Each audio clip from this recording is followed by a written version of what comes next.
White Sox team can have a really decent season in a really bad division. That's what you guys have to remember. It's a really bad division. It is. That's What you just said is one of the most insanely idiotic things I have ever heard. At no point in your rambling, incoherent response were you even close to anything that could be considered a rational thought. You have your scab-eating OC holding you back, calling two of the same screenplays in a row during one game, and having you throw two passes, which I was corrected by, one pass in the fourth quarter of a game you were the best player in. Fight me! A bullshit? A bullshit? A bullshit. Bullshit. a good organization would do. But this is the Bears, not a good organization. So they're going to keep Ryan Poles. Why? We just feel our disappointment. That's all. Yeah, nothing wrong It's with the difference that. between the Bears and the Bears. Yeah, we do it when it's still warm outside. Right, yeah. We can get out like October, beginning November. Still like 50, 60 degrees. Nowadays, it's still like 70 degrees. And that way, during the winter, we're still so angry that everything's warm.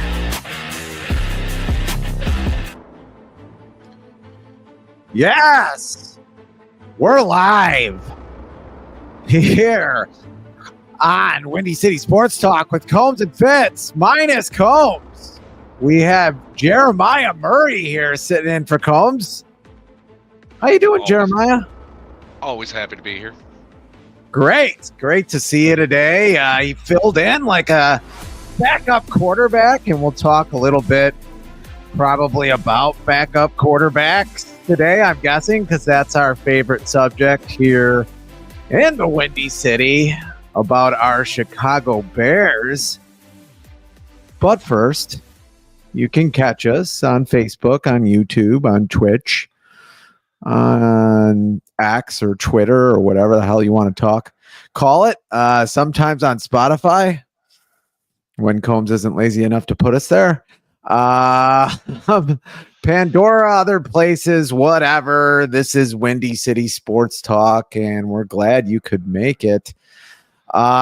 Just watching the Sox game, like I was telling you, Jeremiah, Colson Montgomery just hit another home run, number 13, 423 feet, I guess, 112 miles an hour. He's got, 13 home runs, like I said. But that is not where we're going to start. We're going to start in the NFL because the NFL is always kind of the top of the news, I guess, or at the top of the news. And we're going to start with our Bears, and then we'll widen out and we'll ask you some questions, Jeremiah, because sometimes you're in the comment section. I don't know exactly what you think about some of these teams. I want to know, bounce some ideas off you. Yep. And we'll get to probably a pretty weird Fitz gibberish later on, and then maybe then we'll get back to baseball. Do they make any other type of hits gibberish? This one may be a little bit more than others. It has a Nicolas Cage appearance. That's a little bit foreshadowing just for you how weird it's going to get. Little teaser. Yeah. So the Bears played the Chiefs on Friday, a weird Friday preseason game, probably because NFL is going to want to have the NFL every day of the week if they can. And there will be some Friday night games this year. So testing that out. I think there was a Friday night game or two last year too. And the same old things popped up for Caleb Williams. Let's start there. What were your thoughts?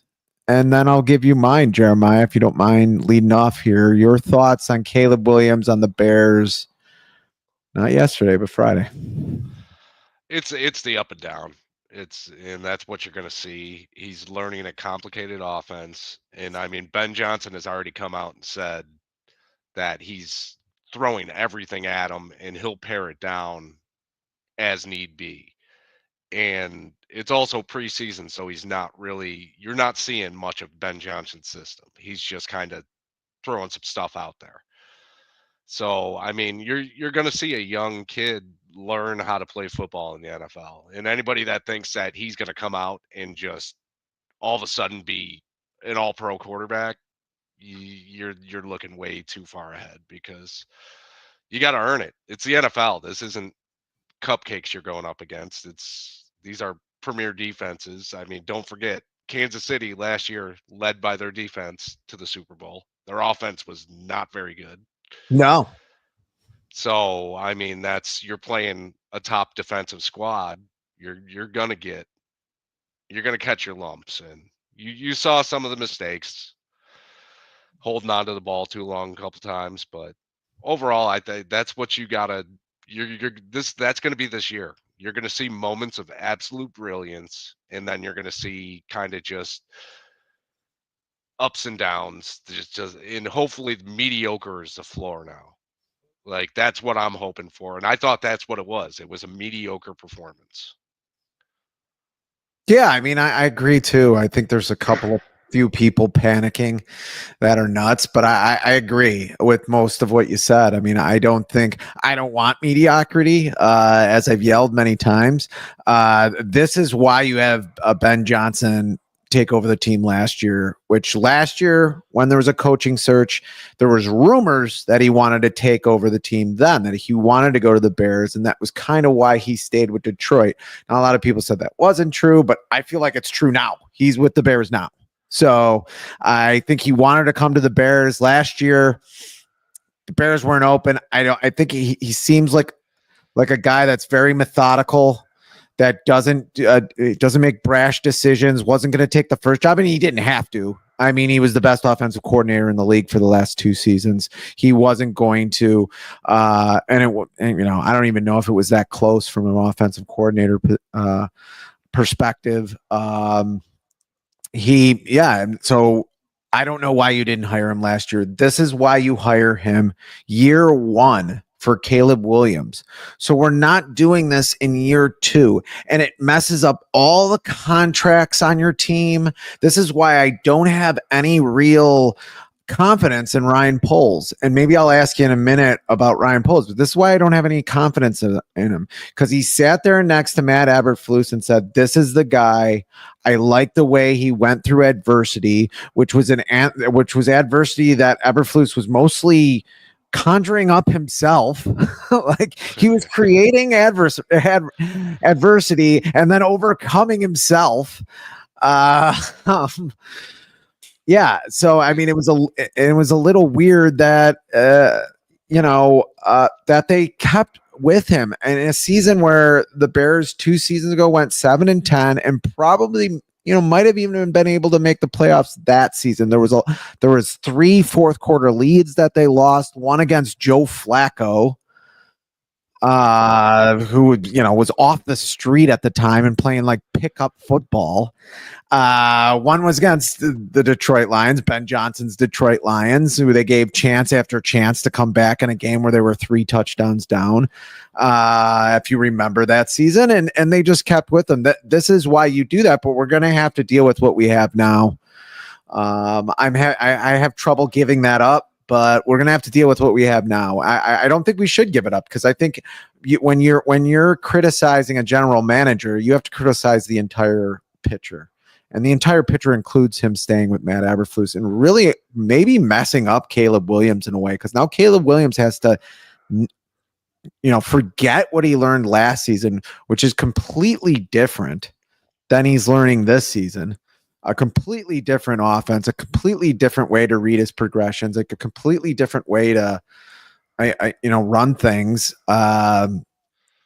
And I think that's going to be you're right. There's going to be times where it looks really good, like it did last Sunday. But there's going to be times where it looks kind of mediocre to bad in spots, like it did this Friday. And I think he is speeding it up. And I guess my first question, or my second question to you today is, when do you want Tyson Bagent to win the starting job? One of the things you said, he's got to, like Caleb's got to forget everything. Yeah. Tyson Bagent was on the radio sometime last week, and he said, yeah, one of the most important things is just washing everything from the previous playbook out of my head and learning the new one as I go. And I mean, Tyson Bagent is a professional backup quarterback. Like, he is going to be sought after. And I think that's why the Bears gave him a team friendly deal early, because they knew this is a kid that's not going to pass up $10 million. So just give it to him, because if someone's going to Matt Flynn him at some point, and he's going to wind up, someone's going to be like, hey, this kid can fix my quarterback room. And then he's going to go there and they're going to be like, oh, he's just kind of a mediocre quarterback. Let's go with the backup instead. So then his backup will take over. And it'll be like a Chicago Bears team that we've seen for 30 plus years. But it's in what you were saying with Eberflus and Poles, my thought on it is that Poles, I think, was handcuffed to Eberflus. I don't think he was being allowed to get rid of Eberflus. And what the impression that I'm getting just from all the writings on the wall is that there might have been a meeting where Kevin Warren walked in there and closed the door and was like, look, this isn't how you run a football team. No. And I think it caused everything that's happened in this offseason going forward is very un-McCaskey-like. You know, they spend big money on a coach. They let that coach go and pick whoever he wants for his staff. I mean, you get an Eric Bieniemy as the running backs coach. Yeah. That's you know, a lot of people might not know much about it, but that's a big hire. Like, that's a dude That's an with offensive skins on the wall. coordinator, a guy that should have had a head coaching job, I feel like, by now. Eric Bieniemy. There's some reason he's never gotten one. There's something that the rest of us don't see, because there's no reason he never got one. Well, Matt Nagy got one. He didn't. Yeah, Matt Nagy's a yes man. I don't think Bieniemy's a yes man. I think he just says whatever comes to mind. I think a lot of people think that Andy Reid, especially after seeing what Matt Nagy did as a coach, I think a lot of people thought, oh, well, Bieniemy was a coach under Andy Reid too, so he's gonna, who knows? Andy Reid's doing the offense. They can't trust him in a way.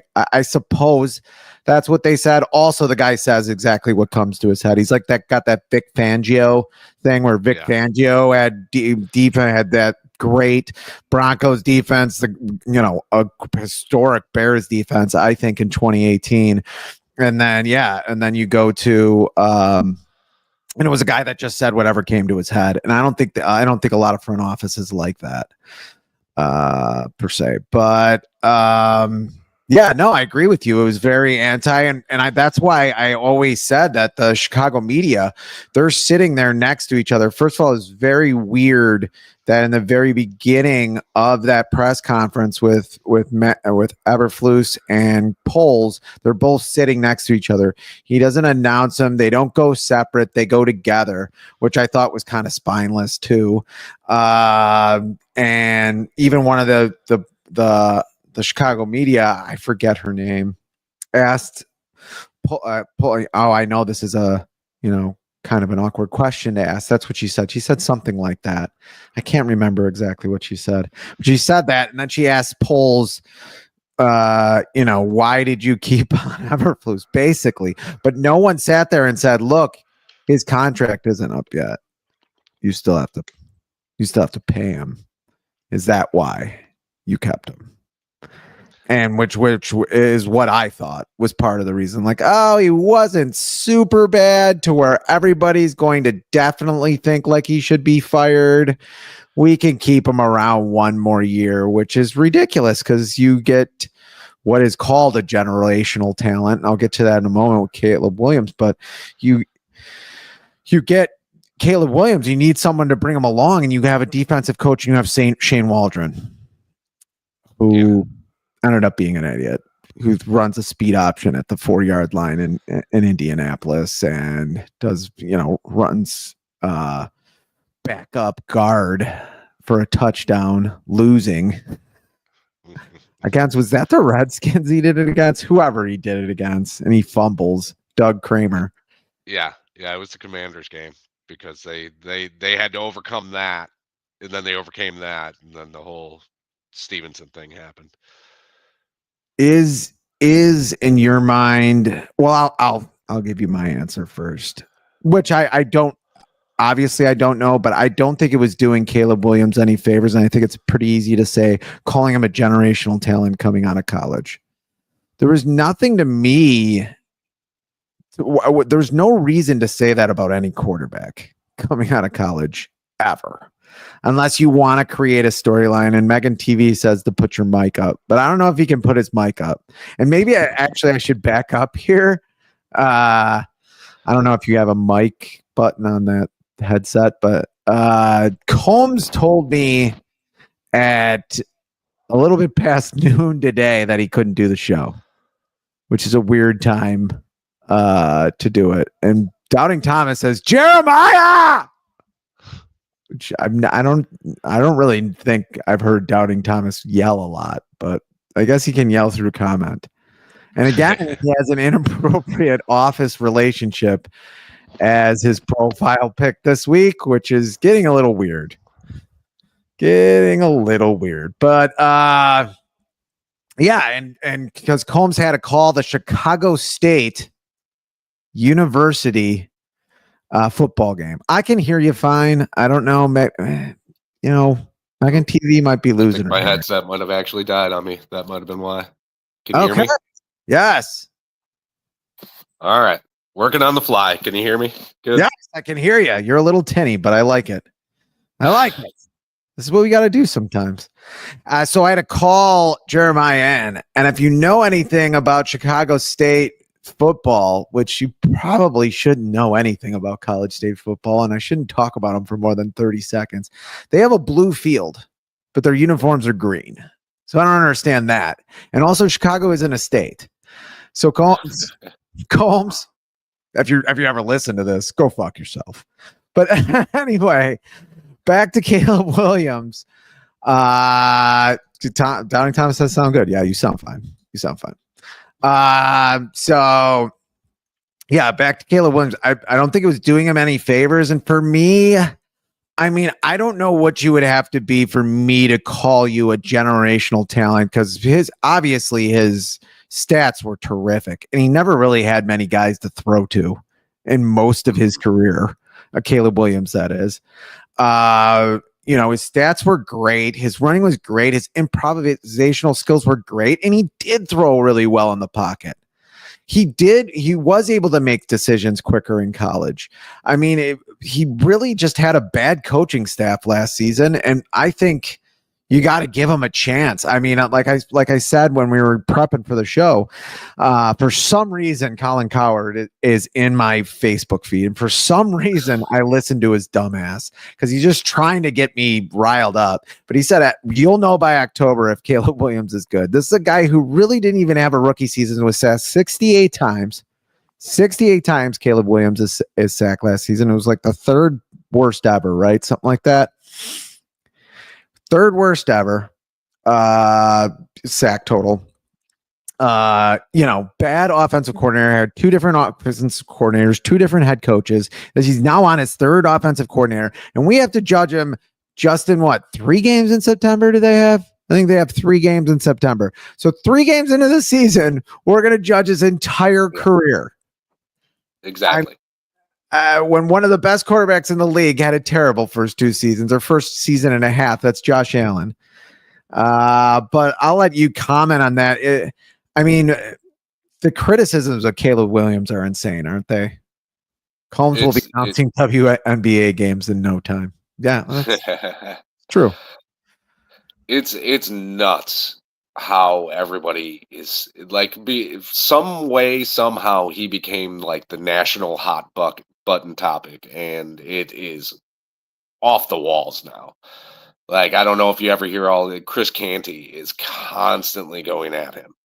Like, Caleb Williams needs to be better right now. And it's like, well, he had 1 year in one of the most dysfunctional systems ever.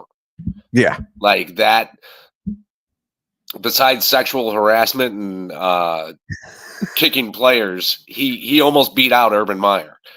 Like, that was as bad as it gets. And he wasn't bad. He wasn't awful. It was, there was rookie mistakes. There was also times where you could just read it on him that he was looking at it going, why? What are these guys telling me to do? Like, Shane Waldron was so incompetent. And then you get on top of that, I believe that you got a defensive head coach that has no business being a head coach. One of the first things they do is they go and they get their quarterback and they say, whatever you do, don't throw an interception. Our defense is going to seal the game for us. They run that type of mindset. So I would have rather seen more interceptions out of Caleb Williams trying to make a play. Me too. Than having him be just this, like, he had a really good touchdown interception ratio. Okay, that's great, but I want to see you fit that ball in a window. And that's why he got the generational tag, which, you're right, should stop giving it out. Yeah. Like, you can't have a generational talent in every single draft. It just ruins the whole thing. We already had one. Patrick Mahomes is generational. Yeah. There's our generation, so just stop saying it.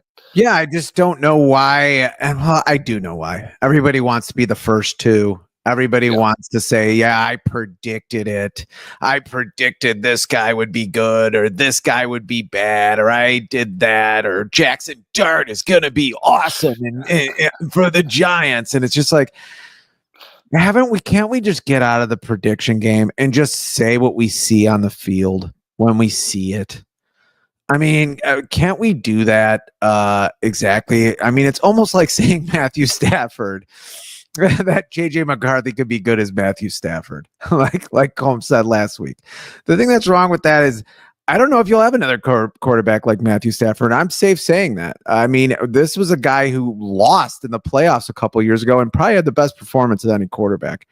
Just the way he's able to throw out at different slots, is the things he can do. Like, why do we have to jump to that about a guy who's never played a snap, or about a guy who's only played a year? You're right, with a terrible team.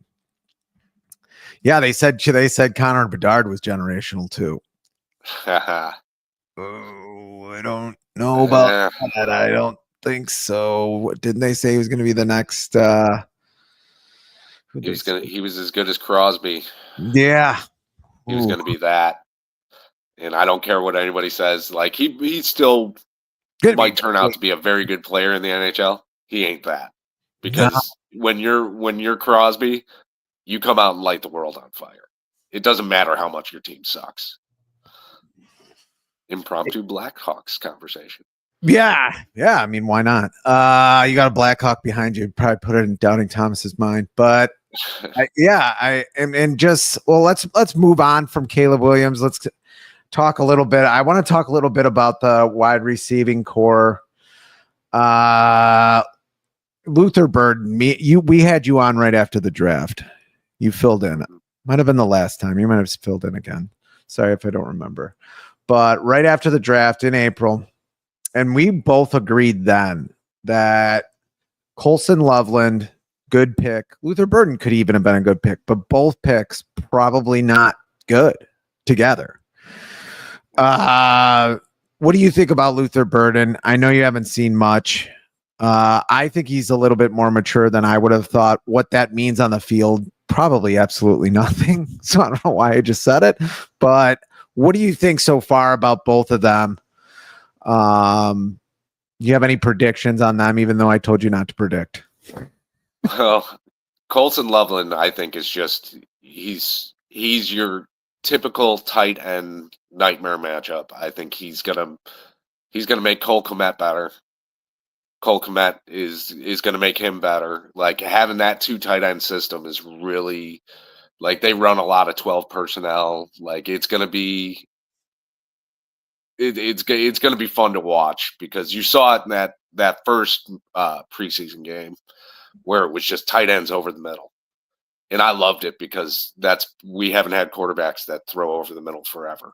I mean, the Steelers had to change their offense when they got Justin Fields because they said, this guy will not throw the ball over the middle. We have to run everybody to the outside.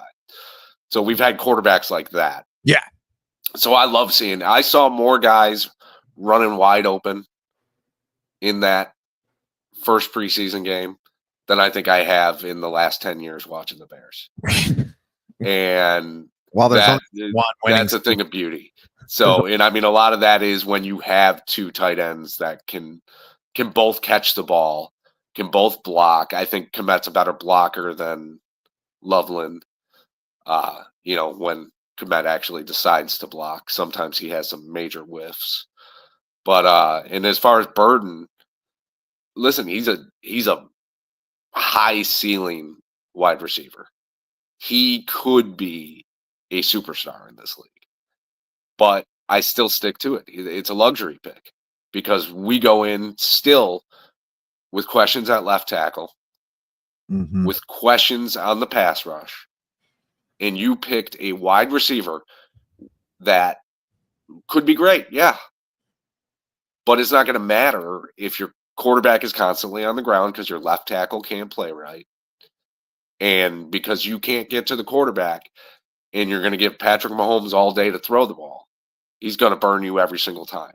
There were marquee defensive ends. There were marquee offensive linemen that were still there when you made that pick. And it's like I told you last time.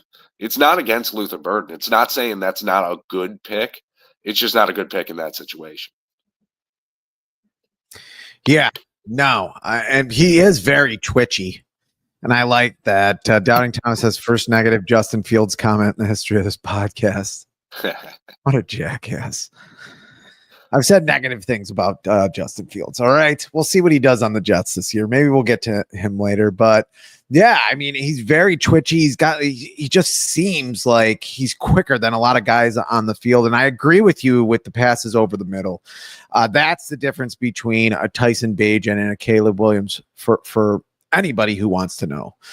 Throwing that ball down the seam in the middle of the field, there is a lot of yardage there, and there's a lot of yardage there late in games, too, when it really counts. Tyson Bagent just can't make those throws. A lot of guys can't make those throws. And a lot of guys can't see those throws either, it seems, or don't want to make those throws, don't have the balls to make those throws.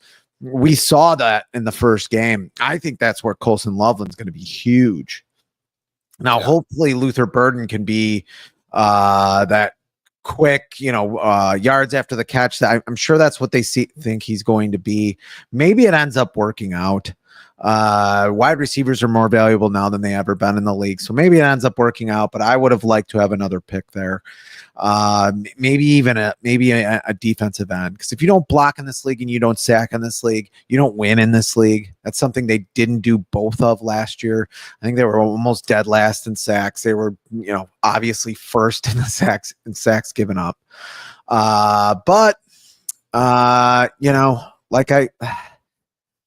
It's just tough. It's tough with that left tackle position when you're bringing in guys who played in the UFL. Yeah. Who played left tackle in the fucking UFL.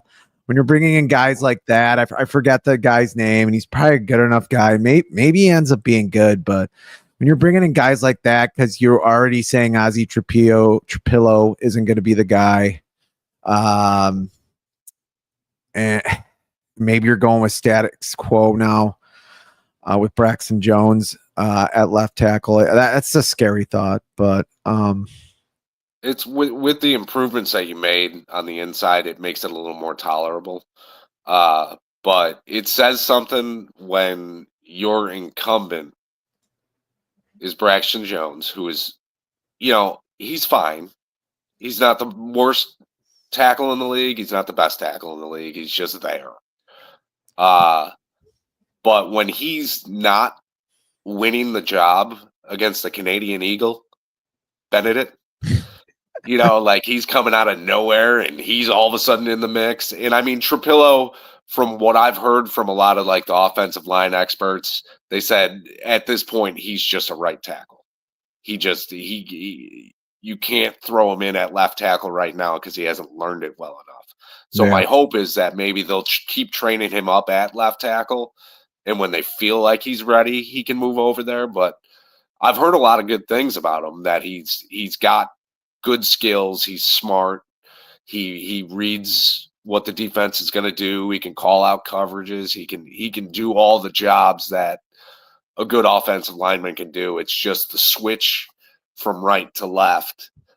People think it's like, what's the big deal? You're just going from one side of the line to the other. It's a whole different skill set, and I think it was more he's not ready for it.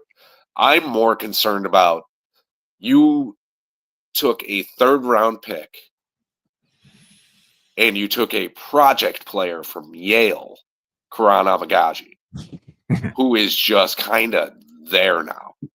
So that's a 3rd round pick. You expect your 3rd round pick to be a productive part of your team Yes. right away. Like, it's not you. That's why you don't take projects in the 3rd round unless if you're the Bills or if you're the Chiefs, the Ravens. You can take projects early because you've already got the marquee players to get it done. Or you don't You're on the you don't take punters in the 4th round. Yeah, you don't take punters in the 4th. That's the same draft. And that's where the problem lies, is that we're taking projects in the 3rd round when we have holes everywhere. Now, I'll give them credit. We've plugged a lot of those holes. Like, a lot of things have been shored up. And I feel like we do have to give Poles a little bit more credit when it comes to, he completely tore this team down to nothing. It was the first time we've ever seen it as Bears fans, like them absolutely bottom out the way they did.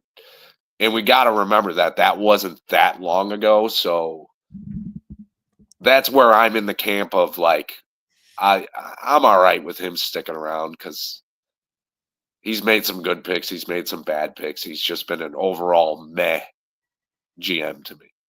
Yeah. And a lot of GMs do that. I think this is going to be the year for sure. It's probably why you don't extend him, but whatever. Especially with his record, whatever it was. I think I said it a bunch of times last week, but yeah. Oof. Yeah, I don't know. There's a lot there. Let's just hope that their offensive line is good enough to where we can evaluate Caleb Williams this year. That's all I want to do, is to be able to evaluate him and know whether he's good at the end of the year, not in October. At least know how good he is, maybe be able to make some kind of projections there. But we're done with the Bears. Screw the Bears. What have they ever done for us? 1 winning season in the last decade. Let's go to the rest of the NFC. Do the Eagles win the NFC again? Is there anybody in the NFC, just to start off, that you see maybe winning the NFC this year that I might not be thinking of, that people might need, or someone you're thinking of that, some people might be? The NFC's tough because everything screams the Eagles, because I mean that they've got the track record, but they also, they're going again, losing an offensive coordinator again. We saw that took a little while to get going last time, and they lost some marquee players, so they could take a step back, and they're also in a scenario where their offensive line is their best group, and that's just slightly above their defensive line, because they've also got a killer defensive line. But that's 2 areas that are the most key in football, as long as you have a quarterback that can just get the job done. Offensive line getting a year older, they maybe lost some backup pieces. And, then when you have to rely on Jalen Hurts, is he there to make that play? And that's, we're going to piss the internet off by saying Jalen Hurts is not a top 10 player, but, he's not. And I think he's shown that. And that's not a knock against him. He's a guy that gets the job done. I like him. I just don't think he's the most talented guy out there. he might not be a top 10 player. I mean,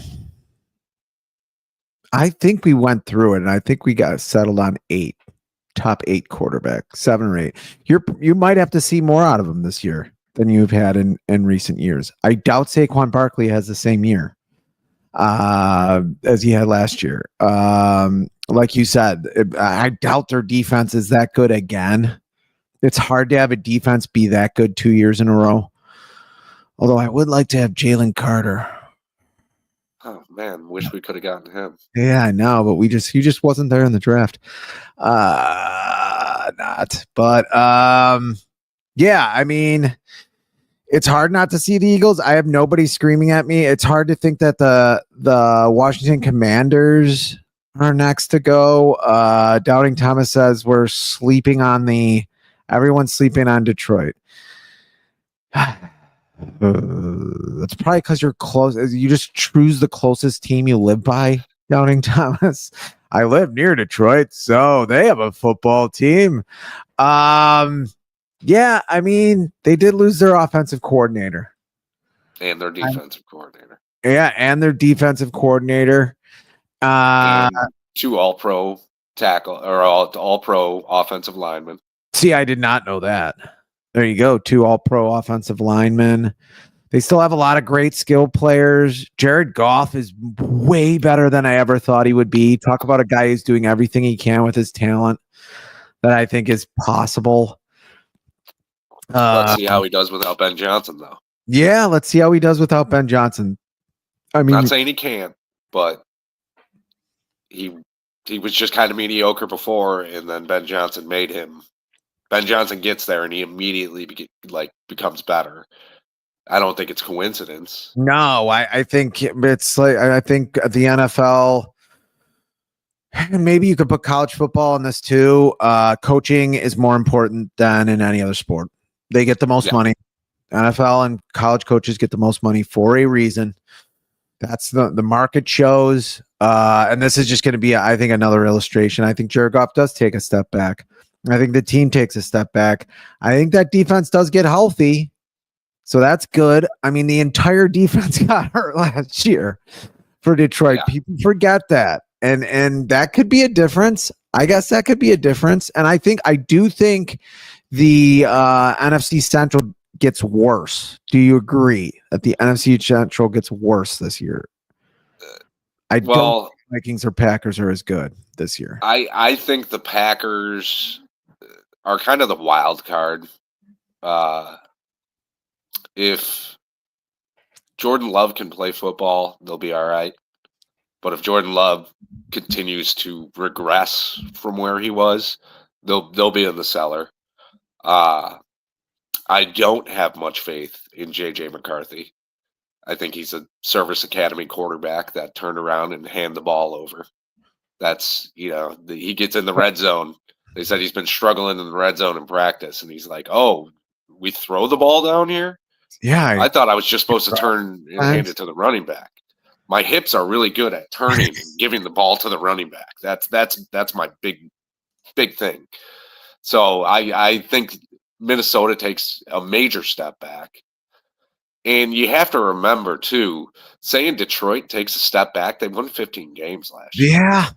11 games is a step back. So they might be an 11-win team again, and that's a step back. I think if somehow they have a top 10 defense, they could be really scary because they don't have to have the number 1 offense in the league then.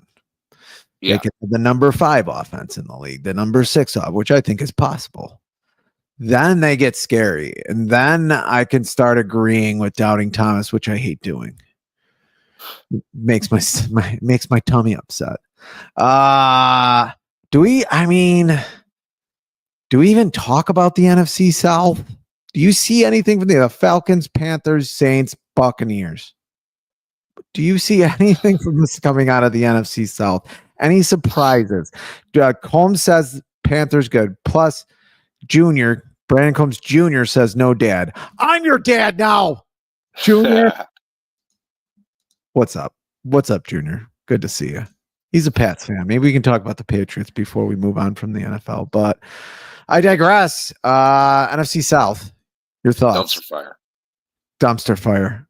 I mean, it's you pick one, and Yeah. I think the Tampa Bay is obviously the most proven team there, but is Wirfs out for the season? Did they lose Tristan Wirfs? I think he might be out. I did too. I think I just heard that the other day. And I mean, it's hard to see them, and I don't even want to say replicating it because they were kind of just a mediocre team that won a bad division. The Falcons, I mean, He's on the PUP list. He's on the PUP list. Yeah. So out for probably the first 4 weeks at least of the season. Who knows if he'll be the same guy when he's in. He had knee surgery in July. So oh yeah. Yeah, he's probably out for the season, but you never know. It's there's just a whole lot of let's see in that division. I don't think anybody can prognosticate that division because it's a bunch. I mean, we could probably say that the Saints are going to be really bad with a lot of certainty because who's playing quarterback? I mean, it's a serious question. I don't even know. I don't know. Kellen Moore? Yeah, he's just going to suit up. Why not? Player manager. Hey, I think that team could turn it around. I mean, I like Kellen Moore. I'm glad the Sox, the Bears didn't get him, but yeah. Spencer Rattler. That sounds like a made up name. Yeah. Spencer Rattler, what is he doing for you? What are his career numbers on a Spencer Rattler? There's not very much of it. Yeah, I don't see anything there. Do you see the Panthers being a lot better? I mean, with this division, I'm really high on Baker Mayfield. I think the Bucs take this division pretty easily. I've always been pretty high on the guy. I don't know why Cleveland got rid of him, and now they're trying to make it good with Joe Flacco and the Joe Flacco show and Shador Sanders. Who the hell knows what's going on over there? Dylan Gabriel. They've got they've got 6 quarterbacks. They've got 6 quarterbacks. That's a new Bobby Bowden quote then. If you have 6 quarterbacks, you don't have 1 quarterback. Yeah. Like Bobby Bowden famously, I think he was the one that famously said, if you have 2 quarterbacks, you don't have 1 quarterback. But if you have 6 quarterbacks, you definitely don't have a quarterback. I mean, their quarterback room right now is Joe Flacco, Kenny Pickett, Shador Sanders, Dylan Gabriel, Snoop Hundley, and Deshaun Watson. You want to talk about a group. What in the hell are you doing? I see a very good video, one of those maybe video AI kind of memes where it's like the Breakfast Club, but all the faces are the quarterback for the get some internet. Get that done for me, please. In sync, like they could be a boy band. Yes. Bye. Yeah, yours might be better than mine there. Spencer Rattler, by the way, 57 completion percentage career. He has 4 touchdowns and 5 picks. So the Rattler. I don't even know some of these guys that are the Tyler Shaw. Shaw. I don't even know. I think he's going to be the quarterback. Really?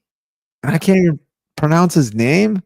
Maybe I shouldn't be on a sports podcast anymore.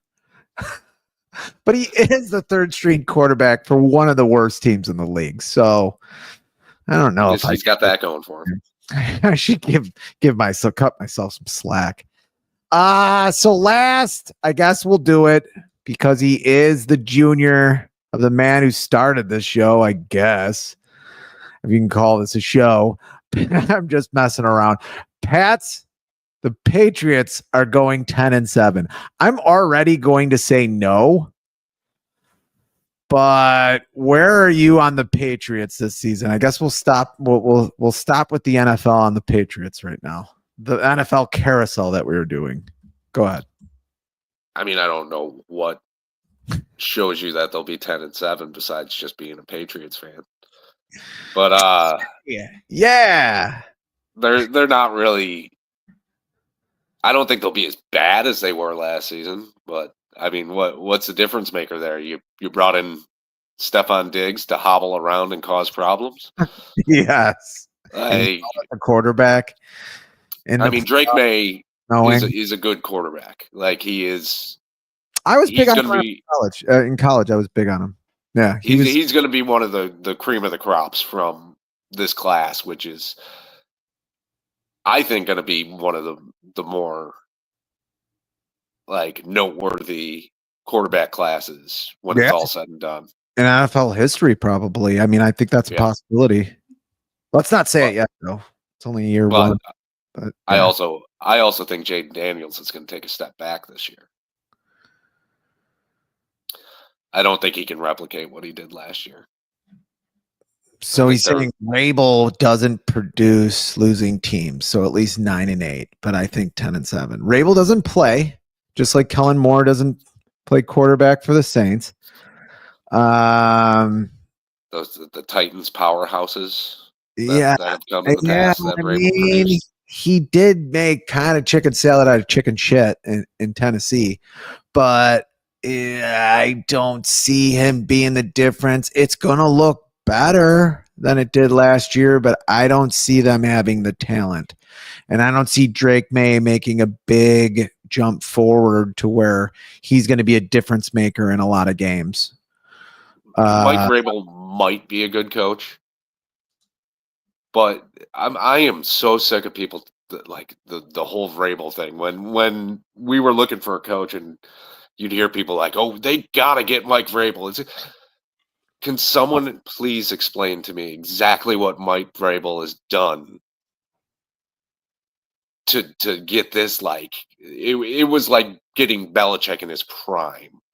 Like, what has he done? He took a Tennessee team that was horseshit, and he made them good for a couple years. Then they were just mediocre in a crap division. Yeah. Like, what has he absolutely done? I don't think he's a bad coach, but I think he's getting what Jim Harbaugh does. That's what a marquee coach is. Yeah. And I don't think he's quite done that. I don't see what talented coaches he's bringing to the table. And Mike Vrabel looks a little bit like a guy who at least verbally abuses his wife, but I have no proof of this. Have you seen him coming out of the pile all bloody when he was breaking up a fight in practice? This is winning teams. Okay. Like, yeah, I mean, somewhat winning, like a little bit above 500 teams. Did the Patriots move to the AFC South? Yeah, I know. Well, the Patriots would like that. I mean, the Patriots were in the most favorable division like ever for like 15 years. So, I mean, I think that division's getting a little bit better. I mean, I think the Jets are going to be okay this season. I think the Dolphins are always there. I don't know. I think the Mike McDaniels thing is starting to get old, and I like Mike McDaniels, but we'll see. It's starting to look like he might just be a very good offensive coordinator. Yeah, which is fine, I guess. The Bears have never really had one of those, so it's good. Maybe they've had one for like 1 year, 1 or 2 years, but anyway, we move on. Yeah, sit back, relax, Jeremiah. It's Fitz Gibberish. Welcome, friends. It's a diatribe, it's conspiracy theory, and yes, it's an island in the middle of unapologetic sports talk, and well, sometimes inaccurate. I don't know where I got that wrong somehow there, whatever. I don't write it down. I just kind of made it up. So I don't think we were that inaccurate.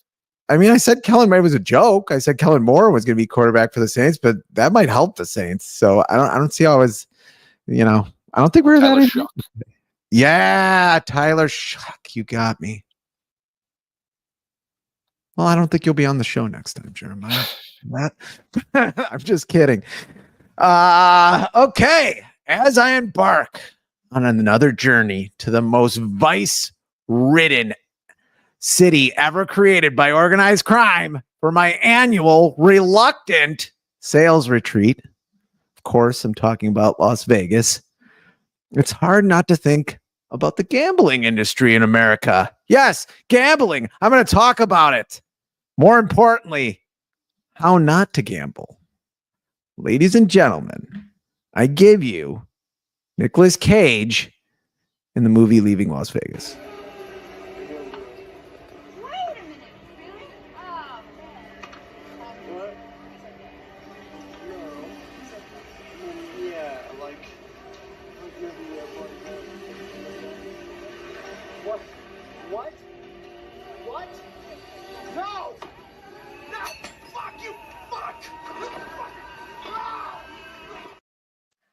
Okay. Maybe I just wanted to see Nicolas Cage today. I don't know. But I think you're supposed to fold there, Nick. Anywho, that's how not to gamble, by the way. Anywho, the past 7 years has been a complete change in the gambling industry in America, specifically sports gambling. Last 7 to 10 years, maybe, has gone from a sports book pretty much in Vegas, Atlantic City, and Reno to a sports book right in your pocket. It's grown so fast that online sports gambling brings in more money now than the entire movie industry that Mr. Cage is part of. Sometimes when he's not getting drunk in Vegas. Talk more about that later. It seems from this distanced observer that it's a little bit too much. No? Even more so, 50% of the revenue from online gambling, like FanDuel, DraftKings, is taken in from 3%. Yeah, that's right. 3% of gamblers. Yes, you guessed it. That's sickies.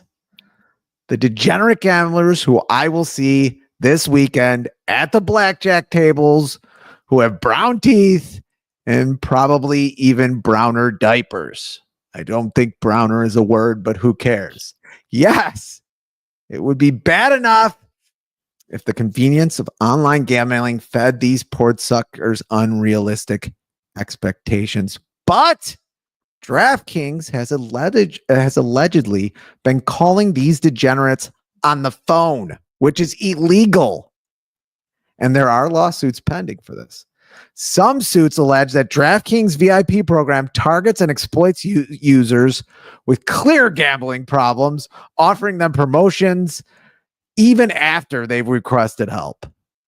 This is like, I don't know. This is like going back to the 70s with the mob. I think I might be more disgusted by that than the brown diaper.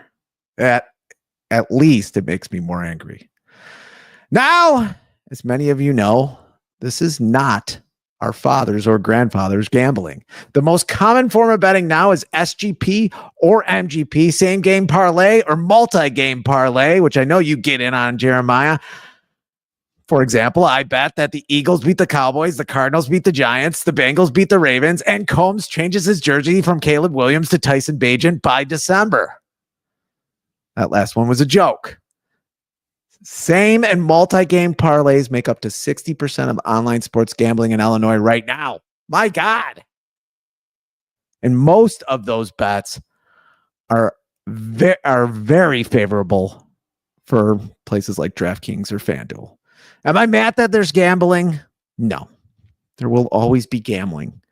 I am mad at how fast it has been woven into our social fabric. How it's much too common now to hear a guy tell me, who he just did the other day, that he put a bet on Iranian ping pong. I thought we were bombing Iran. No. I'm mad at the technology bros who've made it so easy to place these bets, and how on gambling hubs now, they have a monopoly on where you can place bets. Technology was supposed to give me flying cars, organs that grow themselves, Hawkeyes, And if I may, take it away, John Luke. Space. Yes, I was supposed to have space. I want to be doing this podcast from a base on the moon while watching my legs grow back after losing them from trying to leap over the Lake of Tranquility. And maybe trying to grow something else back too, or a little bit bigger. But I digress. Instead of finding new ways to improve our lives, now our best and brightest in this country just find new ways to spiral us deeper into depression and debt. I have only 2 pieces of advice. Make your bets in person like your daddy or granddaddy did. And if any of these sports apps give you a line of credit, don't pay them back. Lord knows Nicolas Cage wouldn't. Right, Nicholas?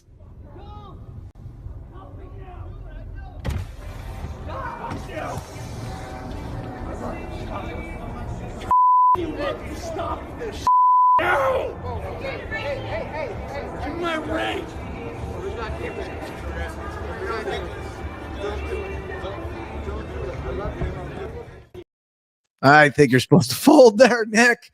That's Nicolas Cage outside the area about a decade ago with Vince Neil. Yeah, that's Vince Neil. And that's Fitzgibberish. Jeremiah, any comments? Any questions? I think you probably gamble more than I do. First of all, I didn't know the person that was teaching the offensive line for the Bears last season was the cocktail waitress there. She went down in a heap. It looked like a play at the red zone. It looked like a goal line option sweep. It looked like this. Exactly. There she is. Online gambling is prevalent, and I mean it's a game changer, and it does suck people in. Like people will, like you said, I get down on some same game parlays and multi-game parlays, like. But the difference is a person that gambles and knows the limits. Like, I'll put $1 on something that's got 10 legs and try to win 150 or 200. Like. But the problem is that you get people that come in and they go on Twitter and they see someone posting their ticket that they won, $600,000 off this parlay. And then they go and they put $500 in their account and they bet $500 on a 16-team stinger and they lose it. And they go, well, I was supposed to make money. What happened? And they don't understand the parlance of betting. They don't understand that you're supposed to create unit sizes and you're supposed to, you bet. Your most confident bet should only be 1% of your total bankroll. Like, there's things in gambling that will secure you to be a profitable bettor that the average bettor doesn't know and doesn't follow. And I see it even like when I'll run into the nonsense of Twitter every once in a while to see what's going on. And I've got a lot of gambling Twitter. And there'll be these expert cappers that are telling people how to play. And you'll see the comments and people are like, Unit, I just want to win money. And they're like, well, no, you need to only bet this much because you want to make sure that you come out on the other end. People aren't going to do that. And it's what you said. They didn't build all those big buildings in Vegas, accommodating people. They want to exploit people. Yeah. So they're willing to lose money to the more expert gamblers as long as they get promotion to get the inexperienced gambler in, and they'll lose their shirt. And then they'll sell their pants to get another shirt and lose it again. And there's a lot of people that have come out. There's another part of this story, and there's really just Google it, people. DraftKings is calling people up that are VIPs and getting them to bet more. There's one guy that bet his complete life savings and his kids, college tuition as well, where that's one of the suits. But there's many of them where they were calling people. But there's also that that if you're betting and you're good at it, they're also kicking people out to where the biggest bet they can make is $1.20 is the biggest bet they can make. I didn't put it in the gibberish because it was getting way too long at that point. It was way too long anyway. But yeah, I mean, where guys can't even make bets anymore. We already talked about recently. I mean, and there's a lot of occasions where athletes are being yelled at, when they're out and about because they made a bad play and someone lost a few $1,000s off a game, or they think they're in on it, and sometimes the players aren't in on it. We talked about the many cases of basketball players who are shaving points, or with these multi-game parlays or same game parlays, even players that don't seem to matter, who aren't making a lot of money, matter now because they could sit down and say they're hurt. And then now you can make a same game parlay that a guy's going to have under 8 points or under 6 points or whatever that might be. So that's happening. And those guys have got, we've had a couple of players that were kicked out of basketball for it. And there's even college games now being involved in it. I don't think you can separate gambling from sports. I think it's going to eventually bleed into sports even more and more in the future. And I do believe that these things, they are going after the lowest or people that are just have the tendency or an addictive personality. So they're obviously going to be, that's why I do not download the app on my phone. I will either have somebody make a bet for me, or I'm actually 20 minutes away from a sports book. That's why it used to be great to go to Vegas, because it'd be like, I can bet at a sports book. I can bet I could bet a Sox game and then watch the Sox game. I could bet a Bears game and then watch a Bears game. Me and my brother Joe and Downing Thomas once bet the Steelers when the Steelers won the Super Bowl, but we bet them in the first round against Jake Plummer and the Broncos years ago. It's a long time ago. And it was fun, and there wasn't any sports books really anywhere. I mean, you could go to a riverboat, but you bet other things. There was no sports books in there. They're in there now. Tom, they're everywhere now. Doubting Thomas says, I told you about those ping pong bets in confidence. Seriously, someone told me. It was someone I work with was telling me. Yeah, it was like I don't know if it was Iran. I don't know if it was in Iran, but one of the guy was an Iranian ping pong player, and it was like, oh my God. People just don't know the math, stats and odds, and stubborn people don't hedge. Yeah, no, I agree with that. And people don't get the bet. You're right. And I think Jeremiah was saying this, that people will look online and be like, oh, that guy won like 50 grand. Oh, I can win. And it's like, those bets are like 1 in 1,000 or a 1 in 250 bet that you're making. It's 250 to 1 odds. Better way to say it. 251 to 1 odds. It's like, what?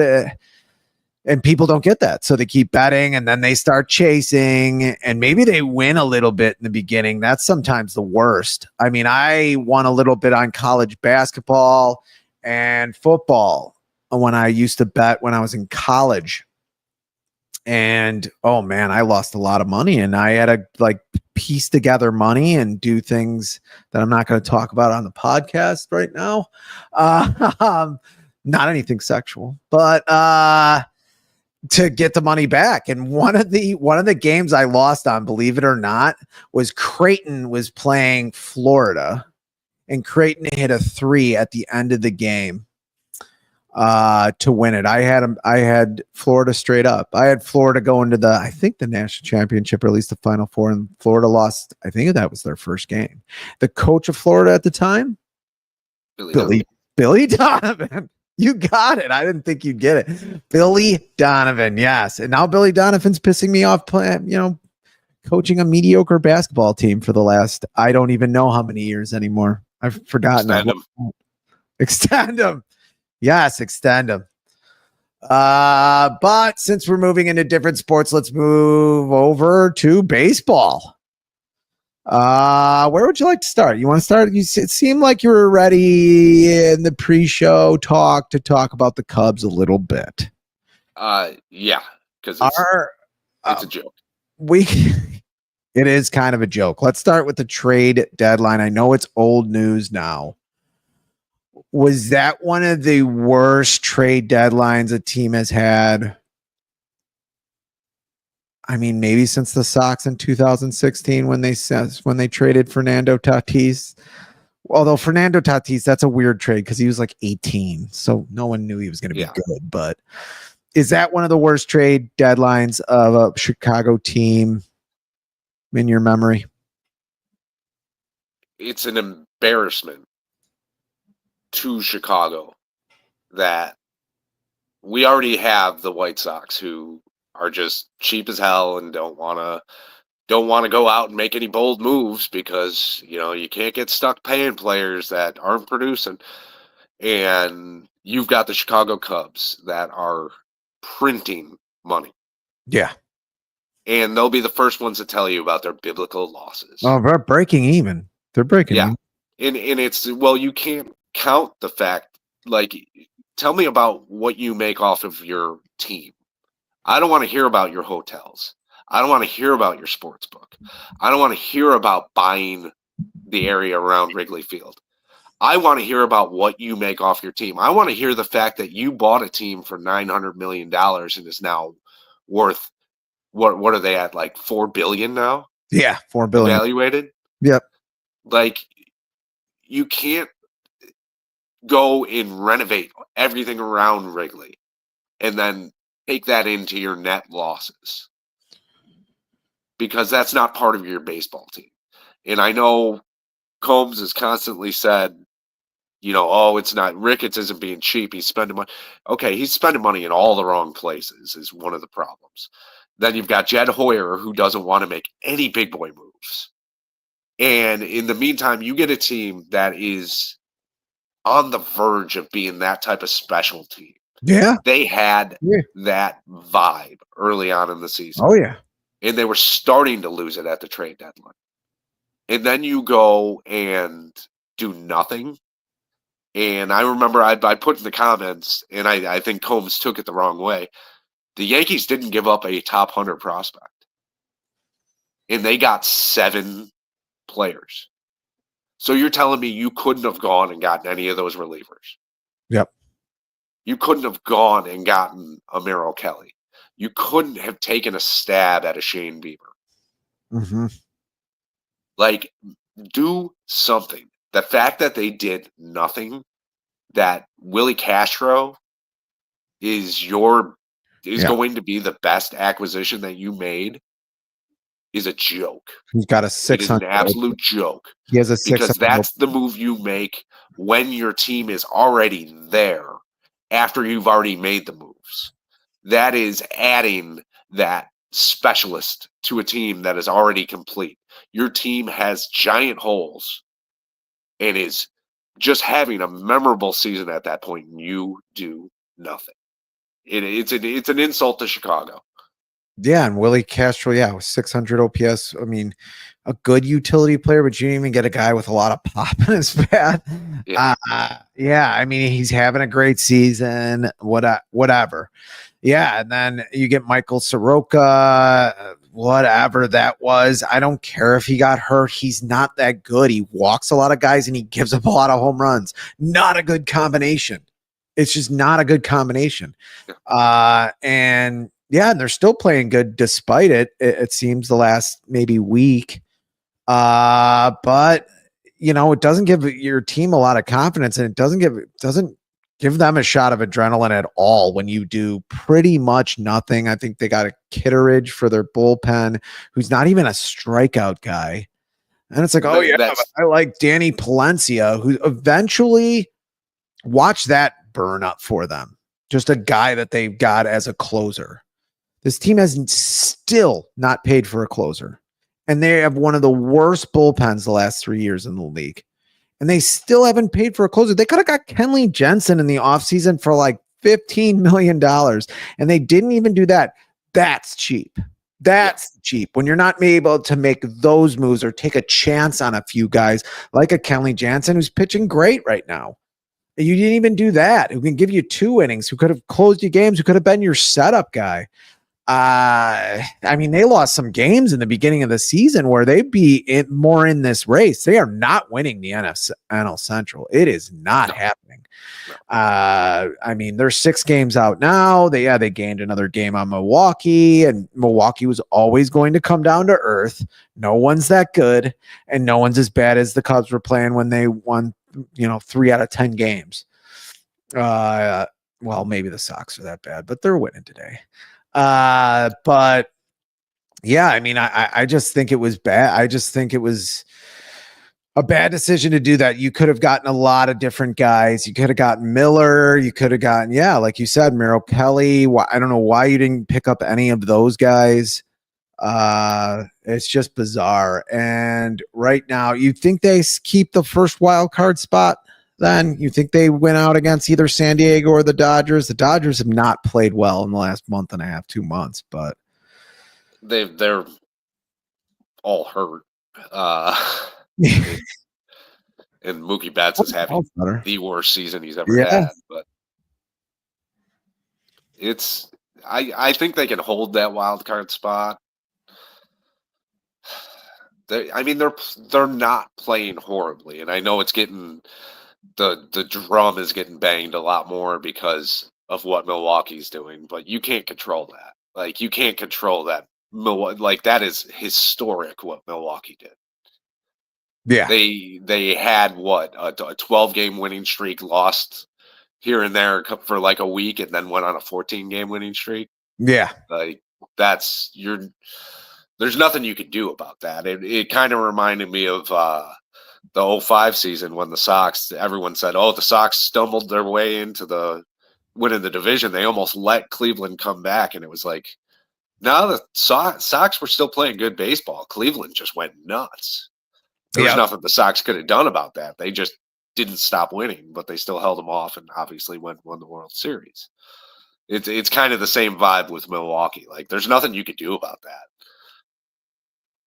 Yeah. I mean, it seems like there's one team. I said this last week. It seems like there's one team every year. It was Detroit last year at the end of the season, who squeaked into the playoffs. Looks like Detroit is going to, there's no way they're not winning the Central, the Detroit Tigers. And then you got the Cubs, who are now 2 games above, on top of the Dodgers, who keep going seesawing back and forth with San Diego. They're playing San Diego right now. So San Diego will lose and they'll be in that wild card spot. I think the Cubs will probably win that first wild card spot, but if they squeak down to 2 or 3, or they're third in the wild card spot, they lose a lot of games here, I think that's a disaster for them. I just really do. I mean, this is a team that still should be definitely in it, in this race for the NL Central. You want to win a division, but I mean, yeah. So in the other division, and I don't really. Actually, I did want to talk about Kyle Tucker for a second. What might be wrong with him? I'm guessing he's hurt. He's baseball hurt, where he's still playing, but he's hurt. They did finally take him out of the lineup about a week ago. His stats aren't very good. Did just go 2 for 5 against the Angels. I think that was 2 nights ago. Yeah, 2 nights ago. Probably needed to sit a little bit. But what's your take on Kyle Tucker? Is he hurt? I think he's got to be. I don't think there's any other way around it. I mean, I also heard on the radio someone was saying that a game against St. Louis, he fouled the ball off his leg. And if you look at the stats from that point on, it is just absolutely plummeted. Yeah.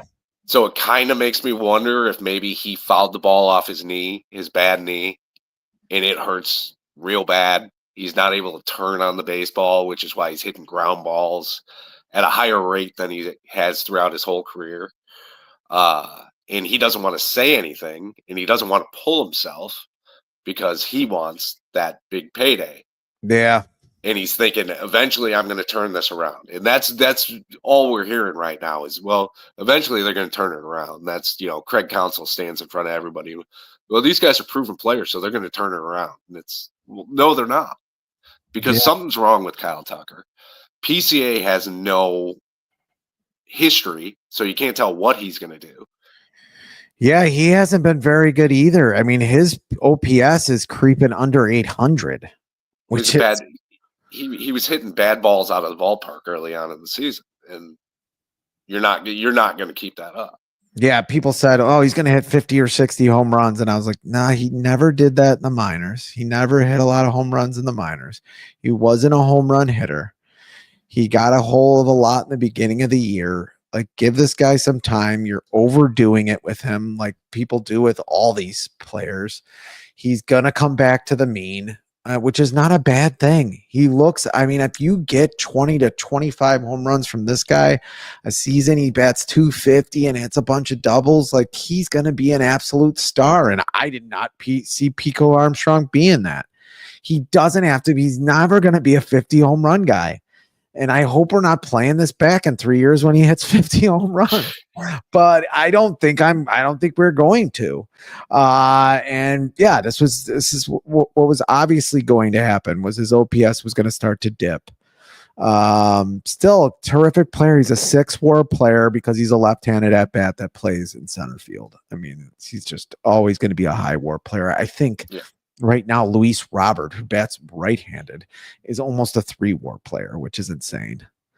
Yeah, because of the position he plays. But yeah, that's all I got on the Cubs. Just looking around the MLB, the Dodgers. That's another team that has not been good for maybe 2 months. They haven't been good. Around 500, maybe below 500. The last 2 months, I think I saw the stat. I think it was correct. It might not be correct. I think it's still up to date that the White Sox are better than the Dodgers in the last 6 weeks to 2 months. Oof. And the White Sox, yeah, they were good after the All-Star break, but they have not been playing well lately. Looks like they're going to win again today. The Dodgers, are they going to repeat? It doesn't look like it. Blake Snell's back. Mookie Betts is bad. He's probably hurt too. It's so hard to repeat in baseball, just straight up. Yeah. And then add into the mix like half your roster of your like $200 million worth of your roster is hurt. Yep. And then even if they're coming back, you have to make up that, you have to gear up to your regular season form. You have to kind of work out the kinks.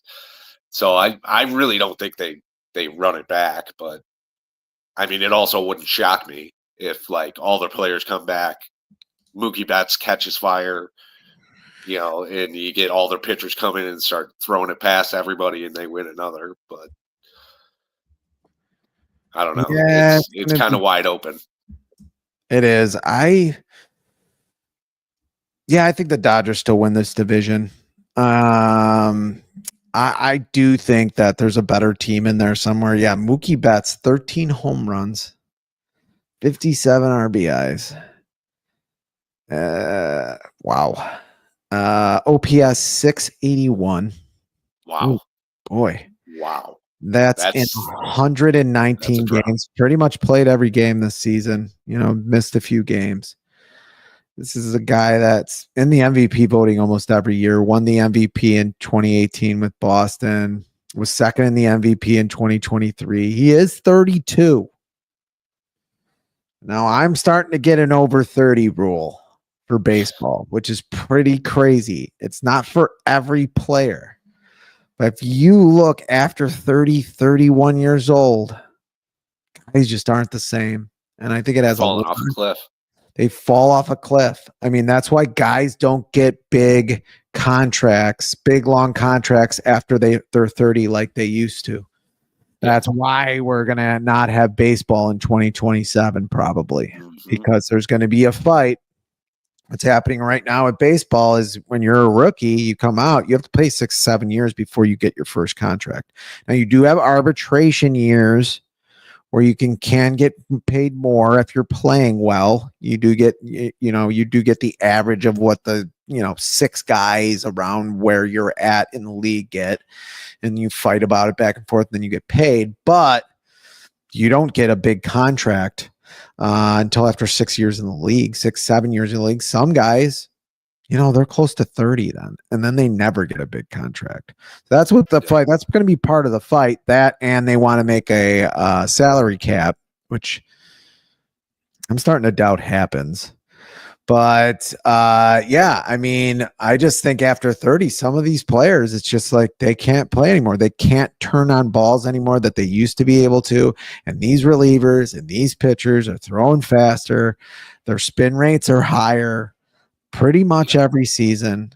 I mean, this is a big problem for baseball. Not for me. I'm going to watch no matter what and love it. To me, not a lot really. I mean, to me, not a lot has changed. It's baseball. The stats have changed. You're not seeing as many hits. You're seeing more home runs, but I still love baseball. I love the artistry of it. I love the strategy. It's not changed a lot to me. I'm going to watch no matter what, but to the casual fan, other than the pitch clock, I don't know. These pitchers, I don't know what you do. Do you lower the mound? I don't know how to fix it, because I mean it's also the era of specialization is gone, and it's just like now here's 7 guys that throw 100 miles an hour. Have fun. And when you're 30 plus, your hand-eye is starting to go. That's just nature taking its course. And yeah, it's like, how do you fix that? I don't even know.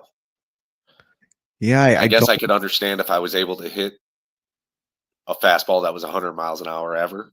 I might be able to tell you more about it, but that's just where we're at right now, and it's just another era of pitching dominance. Yeah, it's bizarre. I don't even know what you do at this point. I don't think you can lower the mound anymore. I think the pitch clock was actually one of the good rules. I don't like how they, they're not allowed to do the shift anymore. I did not like that. I guess I got used to the base stealing thing where a guy can only go for a pickoff throw 3 times. But yeah, I don't know where they go from here. Eventually the hitting is going to have to come back. Eventually players like this are going to, I don't think you can have a sport where players are suddenly bad at 29, 30. I don't know if you can have a sport, because some guys in baseball, they don't get good until they're like 26. Yeah. 27, sometimes 25. They have a couple of good years, and then they really, things click. Things don't click as fast as they did for a Kyle Tucker, for every player. Kyle Tucker's a top 10 player. At least he was. How old is Kyle Tucker? I think he's 28. He's 28. Yeah. 28, so maybe 29. Maybe he doesn't get the big contract because of that. It's going to scare a lot of people off. I don't think he's getting a big contract. I think he might get a 3-year deal. I don't think so. And maybe he won't want one, because maybe he'll want to wait till after the CBA, but I don't see how he can wait till after the CBA, the collective bargaining agreement. So it's going to be interesting. Yep. It's going to be interesting. Let's see a couple other divisions before we say goodbye. Astros and Mariners picked up a lot of players, but they've only won 2 out of their last 10 after being hot after the All-Star break. You watch a lot of AL West baseball? I doubt you do. But it's one of the forms of baseball that they'll let me watch. Yeah, talk a little bit about that. So we've talked about it many times, but I don't think we ever talked about it on your show. So you don't get any baseball where you're at. You don't anything Midwest. I can't get anything Midwest because they consider me in market everywhere. Because Indiana doesn't have a baseball team, so yeah, they don't. So Cincinnati. Can't watch live Cincinnati games. Can't watch Sox games. Can't watch St. Louis games. Like, it's just everywhere around me because I have the MLB app because I have T-Mobile. I get it for free, MLB TV, and I can't anything in the Midwest. They tell me I can't watch. It's blacked out, and that's part of the baseball is like, why are we not growing? It's like, well, you're just basically locking a bunch of fans out, especially in this day and age where people don't want to watch actual TV. They stream everything. So that's going to be their option is in MLB TV. And I think it was Manfred was on somewhere and he was talking about when they took over the Padres, when there was that whole debacle where they had to take over ownership. Yeah. And they cut out their blackout restrictions. And they got like something like 20,000 new viewers. And it's like, that tells you it right there. You just got 20,000 people said they wanted to watch this and you wouldn't let them. Yeah. The blackout restrictions in baseball are just mind-boggling. I just don't get it. You should be able to watch something. I mean, I don't know why they don't just give you Sox games, like just because. Like, a lot of people watching Sox games. And I mean, it's even when I'm listening, I'll be listening to ESPN Chicago, and they carry the Sox games, and when the Sox game comes on, I get a little voice that says, "White Sox baseball. Due to blackout restrictions, you cannot watch in your market." And it's one of those things where I've come that's like my nightmare voice at this point, because I'll walk in the house and I'll be like, I'm going to listen to some sports radio. And I'll be like, Alexa, play ESPN Chicago. And it'll come up and it'll be like, White Sox baseball. And I'm like, stop. I don't want to hear it anymore. Yeah. It's I was telling you before the show that I was going through my antenna and looking for Fox on my antenna to watch last week's Bears game, and I'm going through and I see CHSN pops up, and I haven't had the chance to test it out during the Sox game and see if I get it, but that would be pretty funny.